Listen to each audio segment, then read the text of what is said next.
Bismillahirrahmanirrahim. Wabihi nasta'inu ala umur dunya waddin. Assalatu wassalamu ala rasulillah. La hawla wa la quwata illa billah. Amma ba'du.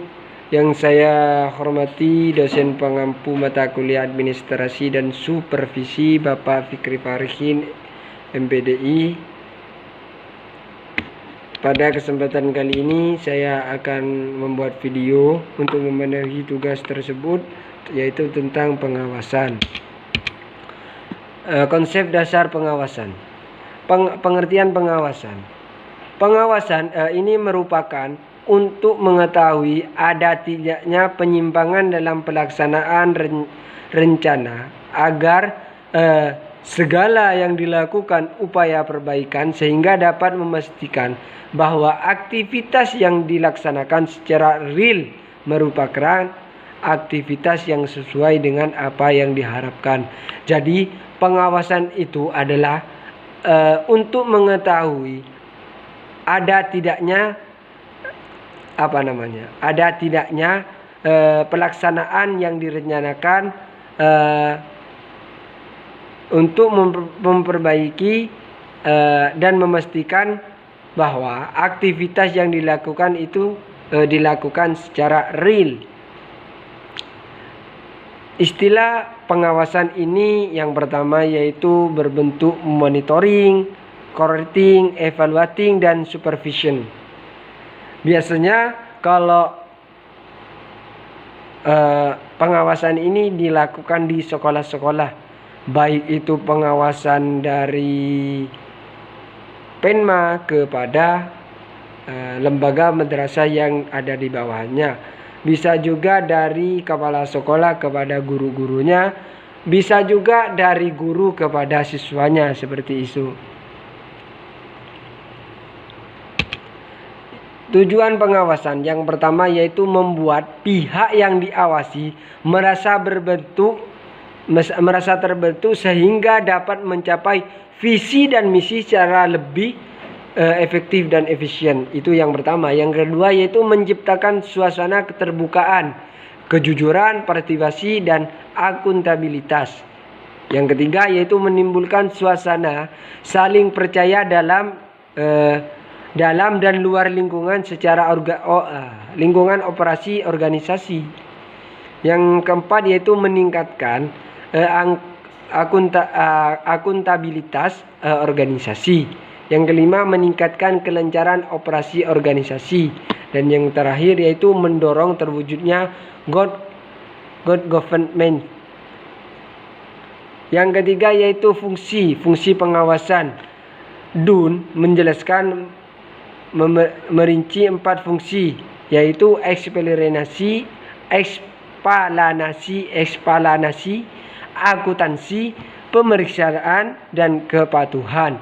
Manfaat dari pengawasan ini yaitu pengawasan diharapkan menjadi alat atau sarana yang berguna untuk menghilangkan dan mengurangi kebocoran-kebocoran, penyimpangan-penyimpangan, pemborosan, dan penyalahgunaan kekuasaan wewenang yang terjadi pada suatu organisasi.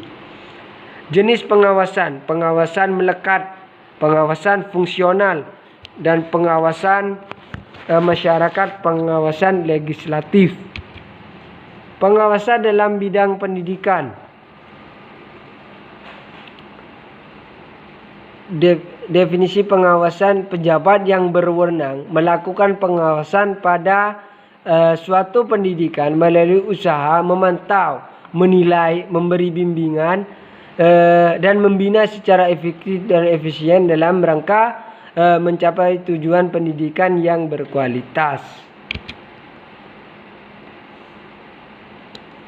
Supervisi dalam bidang pendidikan. Yang pertama yaitu konsep dasar supervisi, yaitu mengemukakan bahwa supervisi adalah segala usaha pejabat dalam memimpin guru-guru, tenaga pendidik, dan lainnya untuk memperbaiki pengajaran, termasuk menstimulasi penyeleksian, pertumbuhan dan pejabat-pejabat guru, menyeleksi dan merevisi tujuan-tujuan pendidikan bahwa pengajaran dan metode pengajaran serta evaluasi pengajaran.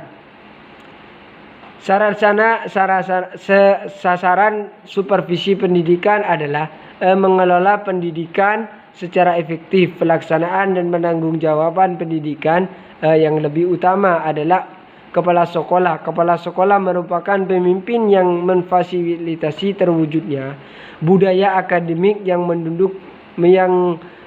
mendukung pelaksanaan KBM. Oleh karena itu, kepala sekolah menjadi sarana supervisi pendidikan. Fungsi-fungsi supervisi pendidikan. Pertama, fungsi penelitian, bahwa supervisor tidak bekerja atas prasangka tetapi menempuh prosedur yang tepat.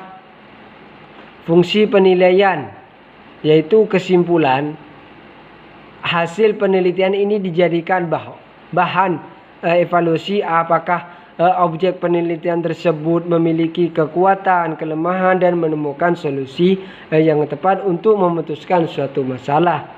Yang keempat, fungsi perbaikan, di mana apabila hasil penelitian ini menunjukkan terdapat kekurangan tersebut segera ditangani agar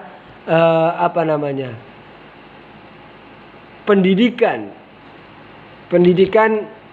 atau pengawas pendidikan tersebut bisa dilakukan secara efektif dan efisien. Fungsi pengembangan, dua kondisi yang dihadapi supervisor adalah kekurangan dan prestasi yang dimiliki personil. Kekurangan ini dilakukan perbaikan prestasi yang ditunjukkan guru perlu mendapat pengakuan dan pengembangan. Mungkin hanya itu yang dapat saya sampaikan, kurang lebihnya akhiran. Wassalamualaikum warahmatullahi wabarakatuh.